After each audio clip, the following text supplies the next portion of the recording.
குட்டிக்கு பராமரிப்பு 2 குட்டியோட இருந்தால் ஆடே போதும். 3-4 கூட போடும். 5 குட்டி இப்போ எங்களுக்கு 5 கடாயாக போட்டுது. நல்லா பராமரிப்பு பண்ணியிருந்தனால ஒரே ஆடு 5 குட்டி 5 கடை.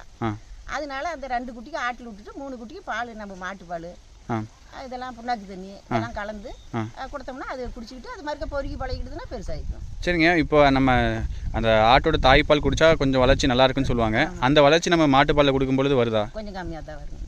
கம்மியாக தான் வரும். தாய்ப்பால் கொடுக்குற அளவுக்கு கொஞ்சம் ஓட்டம் கம்மியாக தான் வரும். இருந்தாலும் கொடுத்தோம்னா நல்ல ஓட்டமாக கொடுத்தோம்னா வந்துடுது. அதற்கு சரி பண்ணிடலாம். சரி பண்ணிடலாம். சரிங்க. இப்போ நீங்கள் வச்சுருக்கீங்களா இந்த குட்டிகளில் வந்து எது தாய்ப்பால் குடிச்சு நீங்கள் வளர்த்துனது இது மாதிரி தனியாக பிரிக்க முடியுமா? பிரிக்கலாம். இது வந்து தாய்ப்பால் குடிச்சது.